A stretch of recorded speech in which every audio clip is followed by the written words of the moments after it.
Bonjour à tous, merci de participer à cette table ronde sur l'optométrie. Et je propose que chacun se présente d'abord. On va commencer par Thierry.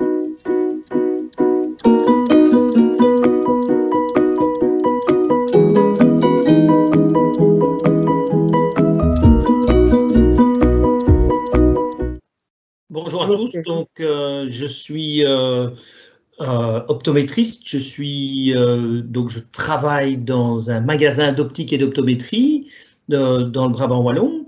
Je suis enseignant à l'IIP sur les cours de lentilles de contact, donc notamment en bac 2 et en bac 3, dans des cours un peu de théorie et dans des cours de pratique aussi. Voilà, je suis aussi accessoirement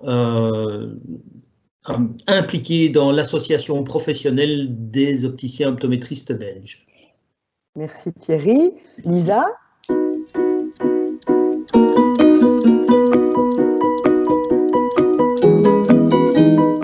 Bonsoir, Lisa Laurent, je suis optométriste du côté de Gerpine.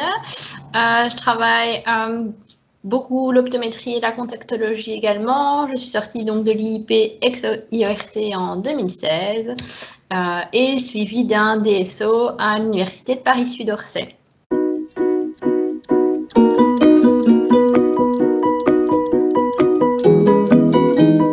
Bonjour, moi je suis donc Manon Bernard, j'ai été diplômée en 2015. À l'époque c'était encore l'IORT, donc l'Institut d'optique Raymond Thibault. À la suite de ça, j'ai fait un diplôme universitaire à l'Université de Paris-Sud en dépistage en santé oculaire. Et je travaille en magasin de l'optométrie aussi. Donc voilà. Merci Manon. Grégory? Bonjour, moi j'ai été diplômé à l'IIP pour le coup, c'était en 2019. Et donc maintenant je travaille en tant qu'optométriste dans un magasin d'optique. Et je donne aussi en parallèle des cours à l'IIP en bac 1 pour les travaux pratiques. Et donc, merci Grégory. Et Maxime, bonjour. Bonjour à tous, je m'appelle Maxime Daniel, je suis donc diplômé d'optique optométrie. J'ai été diplômé en 2012 et à la sortie de mes études, j'ai travaillé un petit peu en optique en magasin. J'ai donné aussi un petit peu des cours, un magasin auquel j'ai eu l'occasion de faire de l'optométrie également. Et par la suite, je suis un petit peu sorti du circuit optique pour élargir ma vie professionnelle. Merci à tous.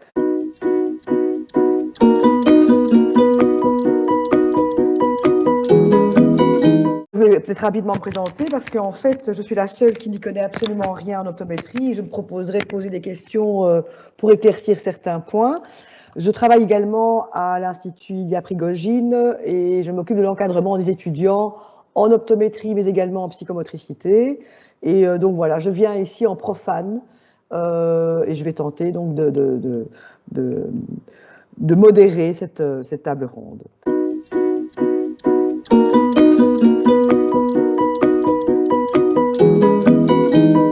Après le diplôme, qu'est-ce qui se passe? Ou qu'est-ce qui peut se passer? Après le diplôme, il y a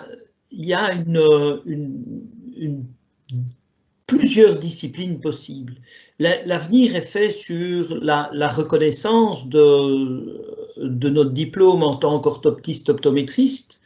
Et donc, on est plus spécialisé sur l'optométrie, mais beaucoup de nos étudiants sont à même de pouvoir travailler sur le côté médical, donc c'est-à-dire d'assister l'ophtalmologue, d'être là pour tous les examens pré- et post-opératoires, pour faire des examens de vue dans des cabinets médicaux,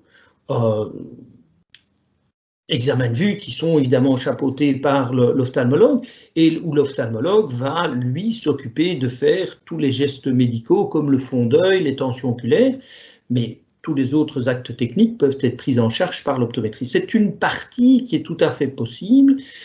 Donc, en sortant de l'IIP, il y a toute la particularité des lentilles de contact, donc tout ce qui est lentilles de contact avec le côté médicale, donc à indication médicale, c'est un optométriste qui doit s'en charger. Et l'avenir, donc, c'est l'optométriste qui arrangera ou qui proposera le remboursement pour les lentilles de contact qui seront à caractère médical. Donc, à l'heure actuelle, c'est encore une partie qui se trouve à moitié chez l'opticien, une partie qui restera chez l'opticien pour certaines lentilles, mais il faudra un optométriste pour tout ce qui est lentilles particulières. Et donc, c'est la part probablement différente de celle de l'orthopsie qu'on pourra avoir chez nous. Donc, il y a une part qui peut se faire en adaptation en secteur médical, une adaptation de lentilles, mais qui peut très bien se faire en collaboration avec des magasins d'optique où on fait et l'optique et l'optométrie. Donc, on a quand même une vision à la sortie de Ilia Prigogine où on peut faire du côté optométrie plus vers le médical, mais si quelqu'un se sent beaucoup plus du côté professionnel ou du côté commercial, il y a une vraie demande de la part de grosses firmes pour engager des gens de chez nous, pour faire du technico-commercial, si on veut, pour pouvoir expliquer le côté des lentilles et comment pouvoir les vendre. C'est quelqu'un qui doit avoir un bagage, je dirais intellectuel, ou enfin connaissance globale, qui sont à apprendre chez nous. Donc, on peut très bien se sentir beaucoup plus du côté médical et y aller, et on peut très très bien se sentir beaucoup plus du côté commercial et y aller aussi.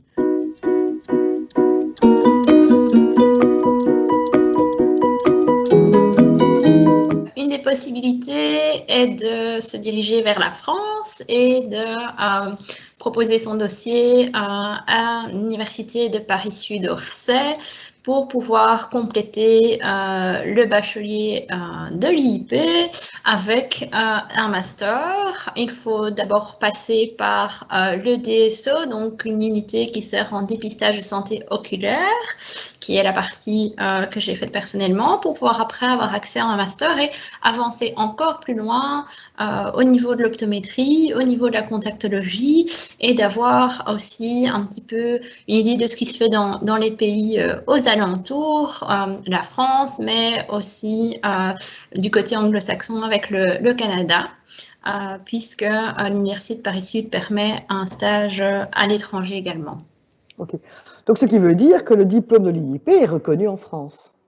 En tout cas, il permet tout à fait l'accès au niveau de l'Université de Paris-Sud à la suite. Le DSO sert de jonction entre le bachelier et leur master. Pour accéder au master, il faut faire le DSO d'abord. D'accord. Et ça se fait en combien de temps, Manon? En fait, il y a moyen, enfin, Thierry, dis-moi si je me trompe, mais dans mes souvenirs, il y a moyen de le faire par 2 filiales. Soit on fait tous les... Donc, ça se compose de plusieurs diplômes universitaires. Donc, il y a un diplôme universitaire en santé, en dépistage oculaire, un en basse vision, 2 en contactologie et optométrie. Et il y a un mémoire final avec un petit peu d'anglais aussi. Ça, c'est la formation complète. Il y a 2 moyens de la faire. Soit on passe par une formation continue et donc on est pendant 2 ans, on retourne à 100% sur les bancs de l'école. Soit on choisit de le faire comme Lisa et moi, on l'a fait il y a quelques années, c'est-à-dire qu'on a choisi de fonctionner par module. Et donc, les diplômes universitaires tels que je les ai énoncés tantôt fonctionnent évidemment par module. Il y a un certain ordre pour certains diplômes. Donc, les 2 premiers qui sont obligatoires, c'est et la basse vision et DSO, pour pouvoir arriver à l'optocontacto de niveau 2 et l'optocontacto de niveau 3, si je ne dis pas de bêtises. Thierry, reprends-moi si jamais. Mais juste, je pense, oui. Voilà. Et une fois que tout est validé, on présente son mémoire et à ce moment-là, on a le droit de pouvoir dire qu'on a un master en optométrie délivré par l'Université de Paris-Sud. Avant ça, si on ne valide que les petites unités de formation, on a alors que des diplômes universitaires. C'est la somme de tout qui peut être appelé master, en fait. D'accord. Et tu peux m'éclairer sur le terme DSO? Donc, c'est dépistage en santé oculaire. Donc, c'est vraiment une année. Donc, quand on le fait de manière non continue, je peux dire, on se retrouve à Paris toutes les 3 jours par semaine, à peu près toutes les 3 semaines. Donc, ça, il faut pouvoir l'organiser avec son employeur et pouvoir fonctionner de cette façon-là. Et donc, nous, on était 3 jours toutes les 3 semaines, des journées complètes comme on pourrait faire à l'université ici en Belgique. Et on reprenait de manière plus approfondie que ce qu'on avait fait en bachelier, toutes les grosses pathologies qu'on sera amené à rencontrer en magasin, mais aussi bien à dépister. En fait, parfois, l'optométriste est un peu le lien entre l'ophtalmologue et le patient, c'est-à-dire que le patient, l'ophtalmo a donné, par exemple, un nom de maladie, et le patient est comme ça, il est un peu lâché dans la nature avec le nom de sa pathologie, il ne sait pas trop comment ça se prend en charge, à quoi il doit faire attention, pour qui, pourquoi, comment ça fonctionne. Je dois dire que pour ça, je ne sais pas si c'est votre cas aussi, vous, mais on est souvent, le petit lien qui va dire, c'est comme ça, on va vulgariser ce qui se passe, ce qui se dit. Et je trouve que pour ça, le DU DSO était vraiment très bien fait parce qu'on a eu souvent cours avec des ophtalmologues et qui sont là aussi pour expliquer comment eux fonctionnent dans leur pratique. Chose qu'on n'a pas, que de mon époque, on n'avait pas au bachelier. Et donc, c'était vraiment très intéressant pour ce sujet-là, en tout cas. Et donc, c'est vraiment toutes les pathologies. On passe des pathologies classiques à des choses un petit peu plus graves et qu'on sera peut-être moins amené à voir, mais au moins, on sait d'où ça vient, comment ça se produit. Et si on peut parfois rassurer un client ou un patient, ça dépend où est-ce qu'on fait de l'optométrie, mais ça peut être très chouette aussi.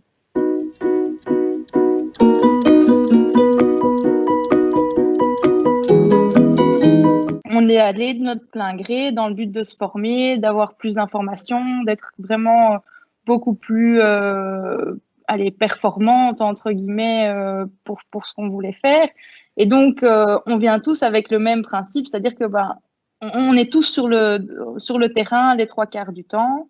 Et on a notre petit bonus en plus où on est à l'UNIF. Et donc, on est encore un peu dans cette vie d'étudiant qui est quand même assez chouette parce qu'on a vraiment eu, en tout cas dans notre prom, on avait une chouette ambiance, on avait notre groupe de copains et on vient tous de milieux différents. Et le fait d'être aussi sur le terrain, ça nous permettait de dire, tiens, moi j'ai vu ça et toi t'as vu ça. Et donc, parfois, on arrivait, c'est bête, mais en lentille avec j'ai eu ce cas-là, regardez. Alors, on avait toutes nos photos et on montrait, qu'est-ce que vous en pensez? Ouais. Donc voilà, ça, c'était vraiment très, très chouette. Et c'était un peu cet entre-deux, je trouvais, on était déjà dans le monde du travail, mais encore un peu des enfants, encore un peu pris par la main par les profs. C'était vraiment chouette. Donc, c'est vraiment une transition entre le bachelier qui est un temps plein. Puis vous travaillez toutes les deux pendant ce master. C'est donc ça. Vous étiez à cheval dans le monde professionnel c'est ça. Ok.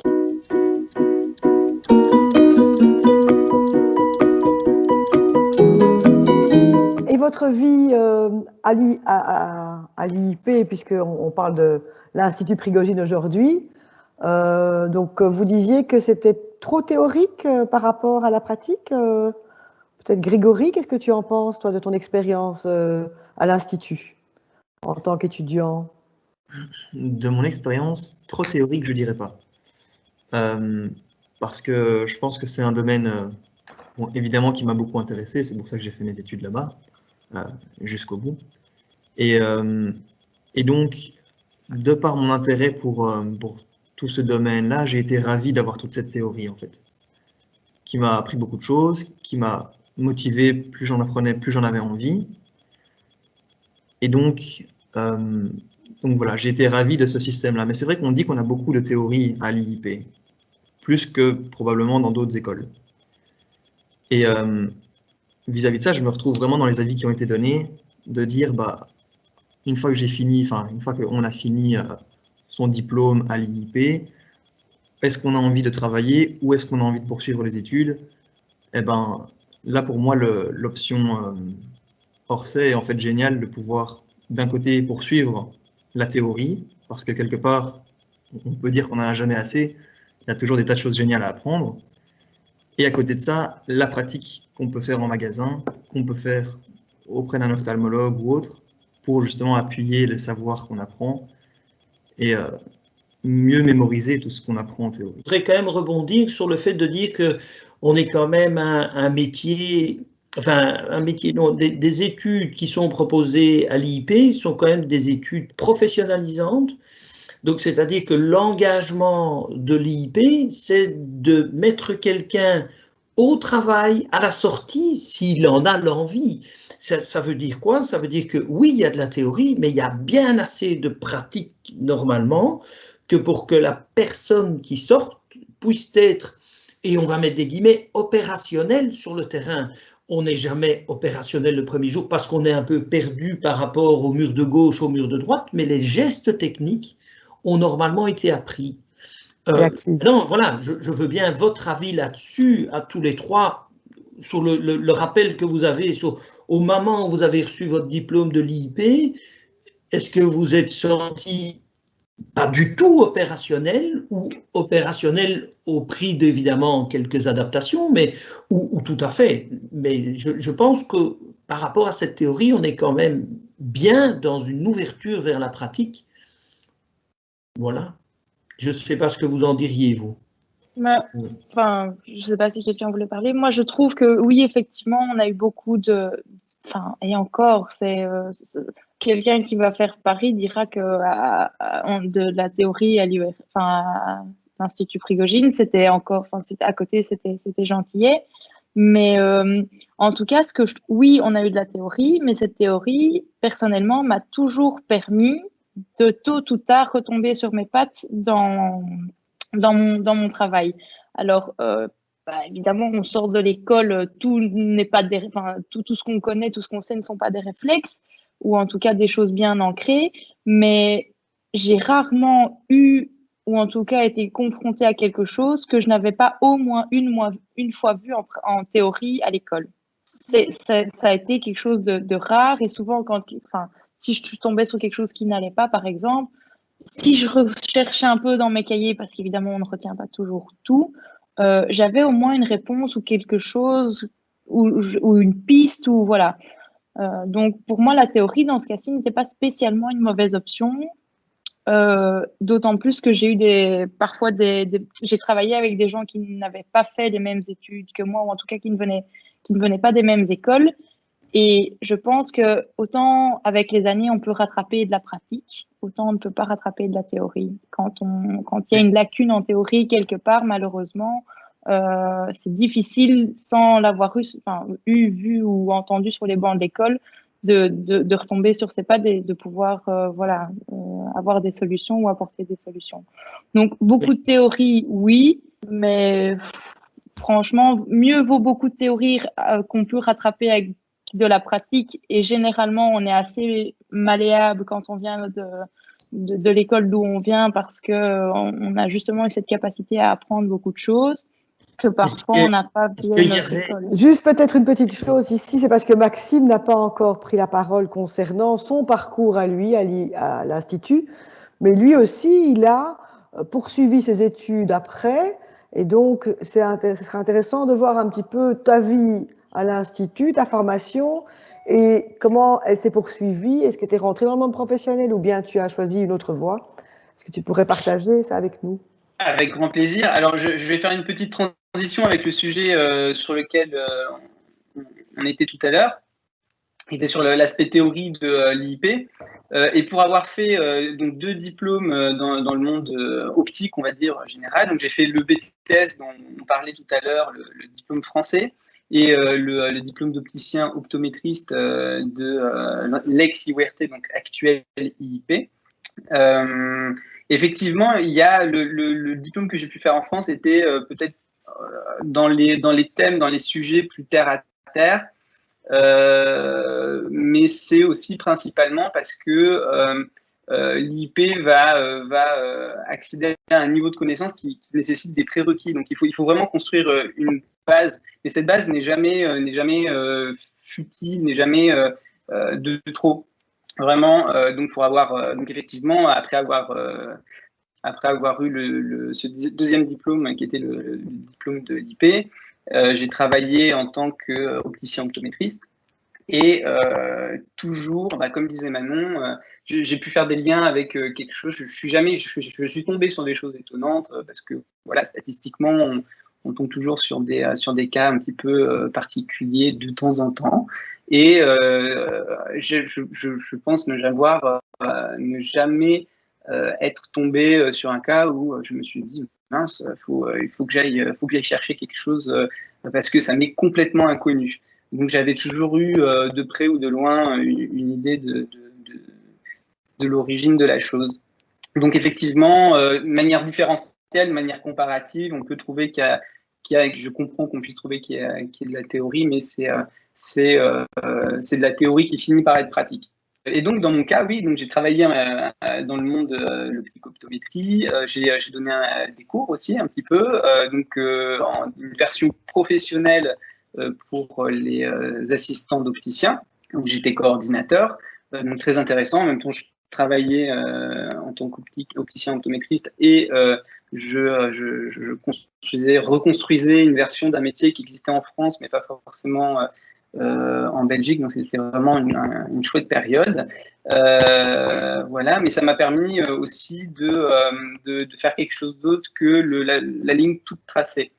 Qu'on peut avoir professionnellement. Il y a un indicateur sur ce que couvre ce diplôme, et c'est pas le cas de tous les diplômes et de toutes les formations, c'est que cette formation a le nom d'une profession.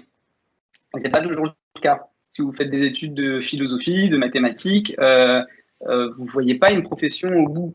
Psychologiquement, il y a vraiment quelque chose de rassurant derrière ça. Et donc voilà, donc moi j'ai fait le chemin inverse, du coup j'ai commencé un petit peu à sortir, donc ça avait commencé en m'intéressant à cette autre profession qui reste dans le domaine quand même de l'optique et de la vision. Et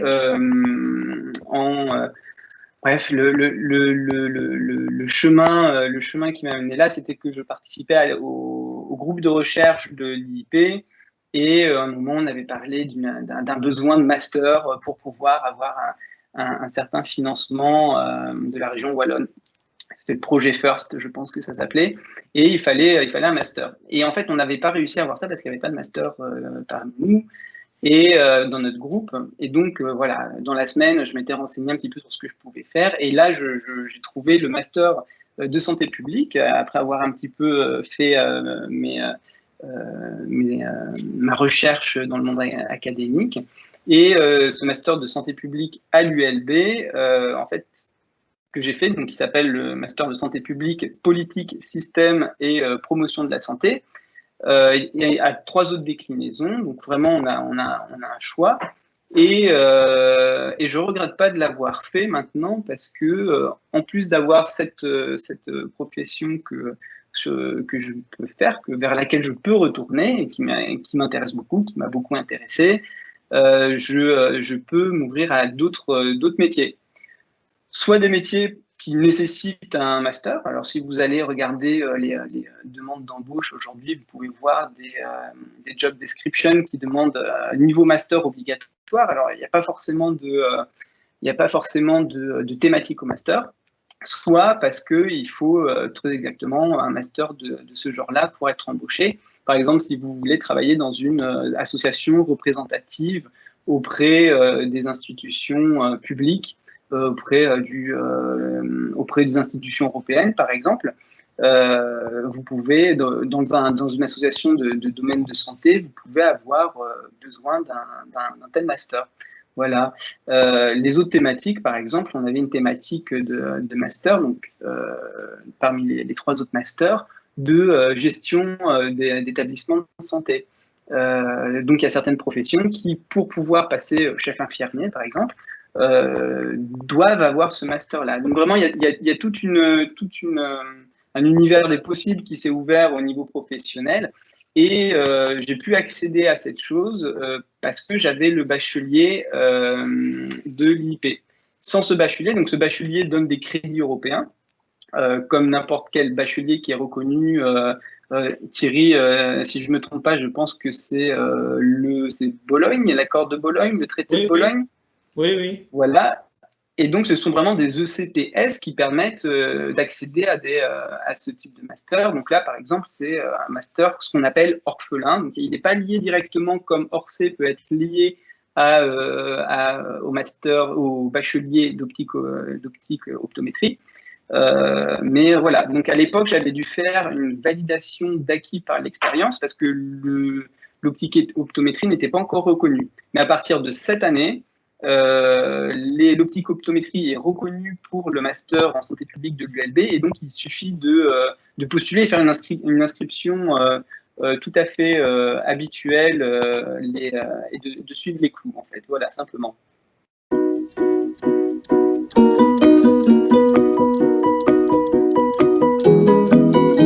Déjà dire une chose, c'est que tous nos diplômés ont du travail. Donc moi, je ne connais pas un diplômé de chez nous qui ne travaille pas.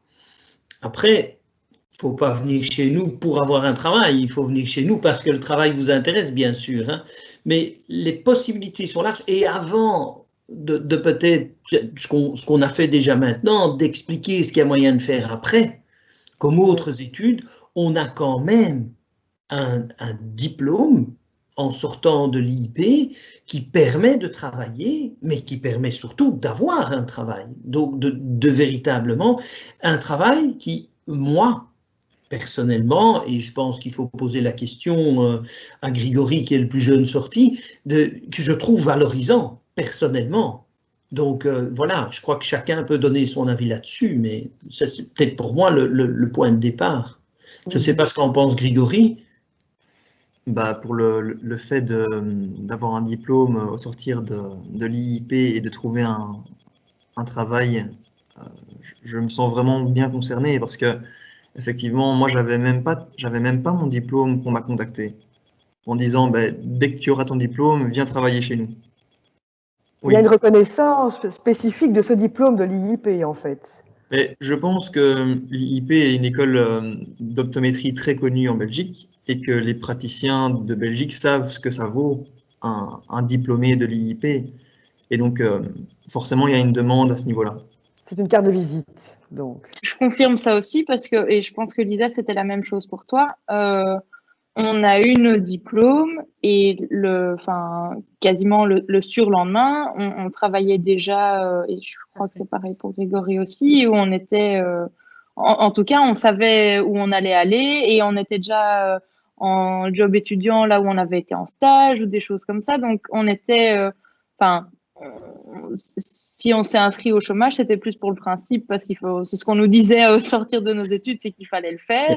Moi, j'ai toujours dit qu'il fallait d'abord prendre des vacances avant d'aller travailler. Exactement. Hein. Ah oui, j'ai entendu ça. Je confirme, c'est ce que j'ai fait. Je m'en souviens, j'ai eu le même conseil en 2012.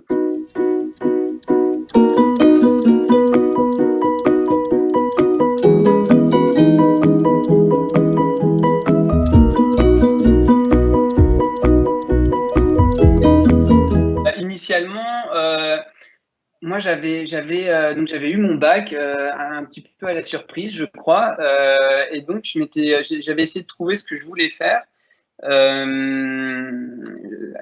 Au moment où je voulais rentrer en optique, je cherchais ce que je voulais faire, et donc la physique m'intéressait beaucoup, les sciences m'intéressaient beaucoup, mathématiques, physique, chimie. Mais je voulais pas me retrouver dans un labo avec vraiment la petite mallette, la blouse blanche et la frange posée sur le collet, le stéréotype du scientifique. Je voulais vraiment éviter ça. Et donc, j'ai cherché quelque chose qui pouvait et avoir de la science et aussi, parce que ce diplôme peut donner accès à la profession d'opticien, je voulais quelque chose qui puisse me donner beaucoup de sciences, biologique, physique, mais aussi un aspect esthétique et un aspect vraiment qui sortent du labo, quoi. Voilà, là, au tout début, c'était mon choix. Et puis voilà, après, j'ai pu m'ouvrir à autre chose, mais c'était mon choix principal.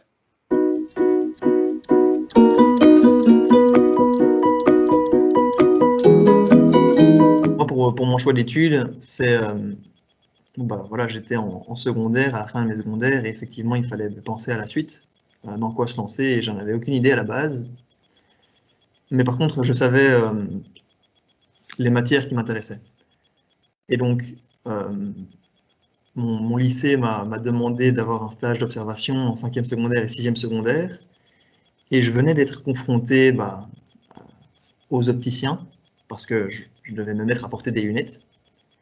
Et donc, en fait, j'avais cette idée en tête de devoir trouver une orientation pour la suite. Et donc, je me suis rendu dans un magasin d'optique. Et c'est là que je me suis intéressé à la profession, parce que j'ai pu vite m'apercevoir qu'en fait, ça touchait beaucoup de domaines qui m'intéressaient, notamment des maths, sans que ce soit trop poussé. Il y avait de la chimie, il y avait de la biologie, il y avait du social. Et donc, j'ai eu vraiment l'impression que c'était des tas de domaines qui m'intéressaient, et certainement pas une routine, pas quelque chose de trop, enfin, c'est pas la routine, mais pas quelque chose de trop poussé dans une direction. Ça touche vraiment à un tas de choses différentes. Et donc, pas de quoi me lasser ou pas de quoi être dégoûté d'une filière, c'est large. Et donc, je me suis senti confiant en partant là-dedans.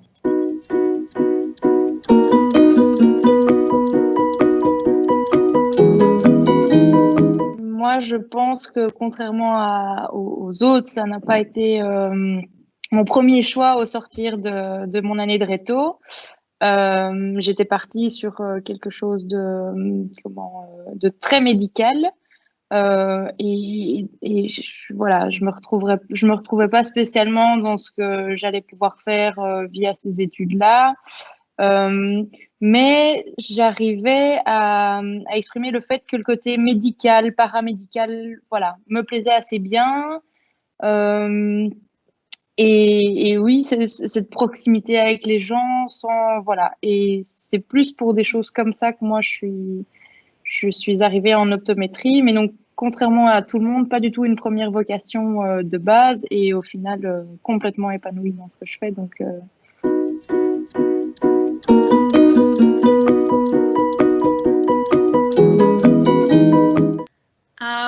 En fait, arrivée en réto, aucune idée de quoi faire après. Et tout bêtement, en passant dans la rue, je me retrouve à côté d'un magasin d'optique et je vois, toujours dans ma réflexion de que vais-je faire après, vraiment deux grands côtés, le côté optométrie et encore le côté contact avec les gens qui m'intéressait assez bien et donc qui répondait à deux grandes parties qui est les sciences et en même temps les relations avec les autres. Et pour répondre à la question de pourquoi l'IIP, pour mes parents, c'était important d'avoir un bachelier niveau européen. Ils voulaient que je puisse accéder ensuite à d'autres études si je le souhaitais.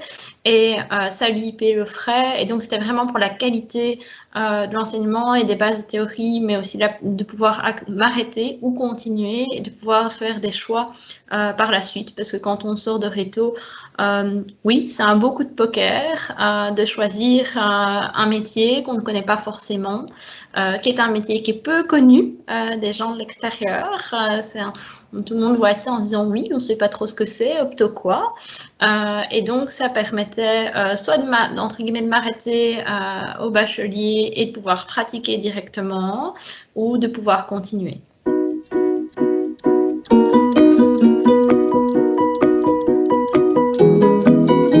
Avant, on parlait d'un bachelier en optométrie, optique-optométrie, mais aujourd'hui, qu'en est-il? Donc, le bachelier a glissé sur le bachelier en optométrie avec l'option de pouvoir faire l'optique à côté. Et donc, on est d'abord un bachelier en optométrie, on va former des gens à l'examen de vue, l'adaptation de lentilles de contact, l'assistance à l'ophtalmologue, avant de dire vous allez être opticien et puis faire de l'optométrie dans l'arrière de votre magasin. L'avenir n'est probablement plus de cette manière-là. L'avenir est dans des structures où l'on va pouvoir avoir un optométriste qui, s'il travaille dans une structure commerciale comme un magasin, travaillera pour faire les examens de vue et les adaptations de lentilles de contact dans ce magasin. Donc les choses sont quand même sur une évolution, ou glisse un petit peu de manière différente, mais quelqu'un qui vient à l'IIP aura encore la possibilité d'avoir le certificat d'opticien en suivant des heures supplémentaires. Donc, ça ne fait pas partie des 180 ECTS. Quelque part, on peut compléter ce diplôme d'optométriste. Et ça, c'est quand même quelque chose d'intéressant, puisque ça vient dans le cursus de manière possible, sans devoir se dire « je me remets à faire quelque chose en plus après ». Donc, les ouvertures sont quand même relativement larges, hein, puisqu'on a parlé de ce qu'on pouvait faire, en se disant qu'on est quand même professionnalisant, même si je reviens avec ça, c'est quand même très important de se dire que je sors de ces études-là en étant opérationnel, et ça, c'est quelque chose de beau. Moi, c'est quelque chose qui m'a réconforté dans mon choix après ce que j'avais commencé et ce qui ne me plaisait pas. C'est que quand on regardait le listing de ce qui était possible de faire, on pouvait aller travailler en magasin, on pouvait aller travailler en service ophtalmologique dans une clinique ou chez un ophtalmo, ou aller travailler dans des structures qui sont, elles, plus techniques. Je pense à un laboratoire de lentilles, à un verrier ou ce genre de choses. Et sortant d'une structure d'études où je ne me retrouvais pas, où je n'appréciais pas ce que je faisais et où j'aimais pas ce que je faisais, de savoir que oui, j'allais avoir un métier avec un nom et donc je savais ce que j'allais faire, mais même si je savais ce que j'allais faire, j'avais quand même beaucoup de portes ouvertes et je me dis, voilà, imaginons demain, je me dis, voilà, j'ai assez travaillé en magasin, ça suffit, j'ai encore beaucoup de possibilités sans devoir refaire un diplôme ou quelque chose d'autre que pour aller travailler ailleurs. Donc ça, je trouvais que c'était quand même pas mal parce qu'à l'heure actuelle, on ne reste plus dans les mêmes structures pendant toute une carrière. En tout cas, c'est de plus en plus rare. Pour le coup, avec quelques diplômes en plus, pour revenir sur mon parcours, en sortant complètement de la profession, on peut aller, en se basant sur ce bachelier et en allant plus loin, donc dans mon cas, travailler dans un milieu administratif académique. Donc là, je travaille en ce moment à l'Université de Paris. Précédemment, je travaillais à l'Université libre de Bruxelles, donc complètement autre chose. Donc effectivement, on peut échanger dans le même univers et en plus s'ouvrir plus loin pour ceux qui le souhaitent.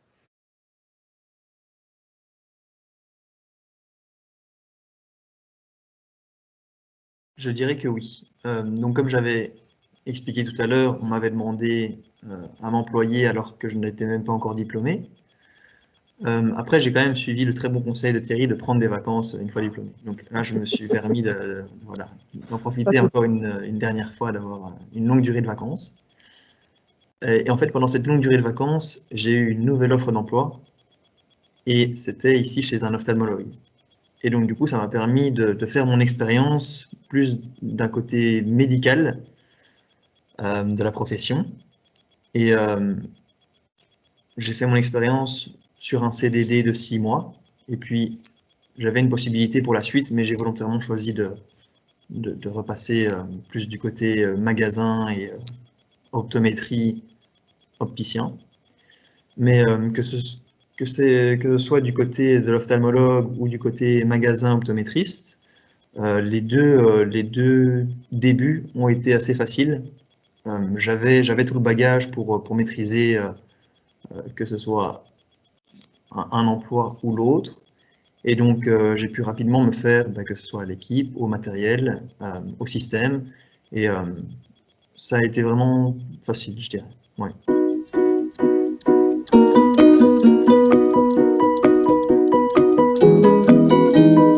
Je crois qu'on peut dire qu'on a une école à taille humaine. Ça, c'est quelque chose qui doit rester. Alors, ça peut peut-être être un côté bien ou un côté pas bien, mais on n'est pas une école avec un auditoire de 500 personnes le premier jour où on se dit bon j'aurais peut-être dû être là-bas parce qu'ici je ne me sens pas. Non, je crois que c'est véritablement ce côté école à taille humaine où il y a moyen, dans une période où on peut être sur place, de rencontrer tout le monde et d'avoir des relations amicales avec tout le monde. Donc, je pense que c'est un vrai côté positif. après, c'est peut-être moi qui le vois comme ça, hein, mais je trouve que c'est agréable. Et moi, j'ai envie de rajouter quelque chose, puisque j'encadre des bacheliers en première bac aussi, dans un cours qui n'a rien à voir avec l'optométrie. Mais je dis, c'est qu'il y a un contact avec les étudiants, les enseignants et les étudiants, il y a un véritable contact. Les enseignants connaissent leurs élèves, leurs étudiants, pardon. Il y a un suivi, il y a un encadrement. S'il y a un besoin quelconque, eh bien, il y aura une réponse de la part des enseignants. Voilà, c'est presque un enseignement, c'est pas justement dans un auditoire où l'étudiant est livré à lui-même, il y a vraiment un vrai encadrement proposé aux étudiants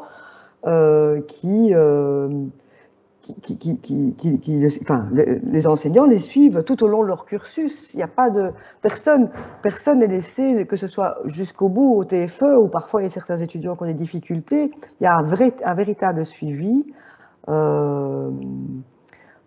qui est offert à chacun des étudiants, et ils sont, c'est pas des numéros, quoi. C'est vraiment des étudiants à part entière, connus et suivis.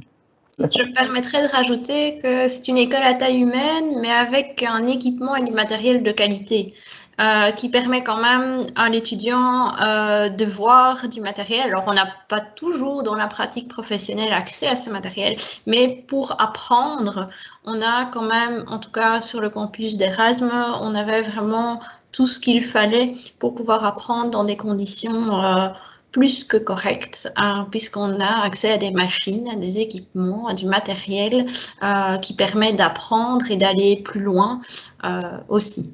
Eh bien, en tout cas, merci beaucoup à tous d'avoir participé, d'avoir éclairé les futurs étudiants de l'IIP sur ce que sont les études, ce que sont les possibles de la formation en optométrie, du bachelier en optométrie proposé à l'IIP. Je vous remercie à tous et à bientôt.